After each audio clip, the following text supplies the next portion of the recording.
बहुत समय पहले की बात है।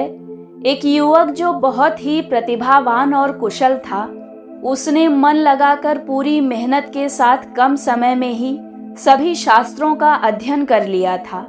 उसके गुरुकुल में साथ पढ़ने वाले सभी विद्यार्थी उसकी बड़ी तारीफ किया करते थे, क्योंकि वो कोई भी कार्य बहुत जल्दी सीख लेता था।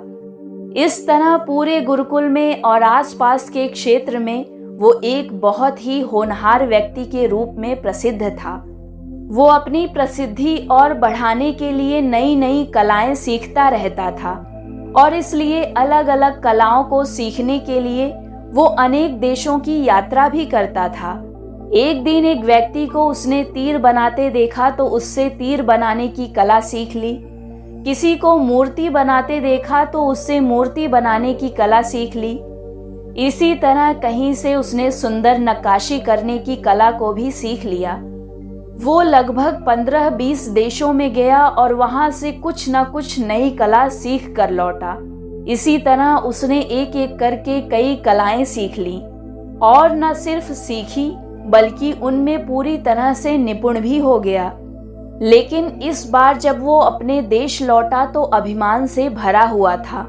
उसे लगने लगा कि उसने सब कुछ सीख लिया है।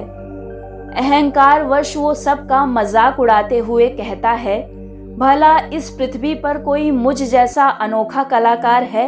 मेरे जैसा महान कलाकार भला कहाँ मिलेगा? जब बुद्ध को उस युवक के बारे में पता चला तो वो उसका अहंकार तोड़ने के लिए एक वृद्ध ब्राह्मण का रूप धारण कर उसके पास आए और बोले, मैं एक ऐसी कला जानता हूँ जो शायद तुम नहीं जानते होगे। उस युवक ने कहा, 15 देशों का भ्रमण कर चुका हूँ और हर कला में माहिर हूँ। उसकी बात सुन बुद्ध बोले, वत्स, मैं अपने आप को जानने की कला जानता हूँ। क्या तुम्हें भी ये कला आती है?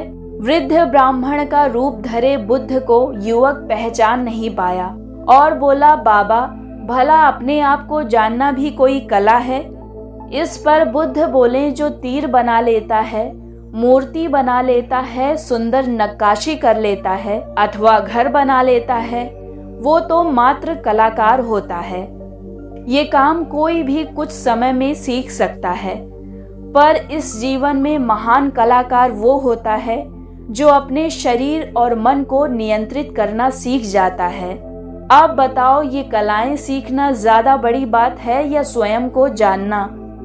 बुद्ध की बातों का अर्थ समझकर युवक को अपनी गलती का एहसास हो गया और वो उनके चरणों में गिर पड़ा। उस दिन से वो उनका शिष्य बन गया। ये कहानी अगर आपको अच्छी लगी हो तो चैनल को लाइक, शेयर और सब्सक्राइब कीजिए ताकि आने वाली कहानियों को आप सुन सकें।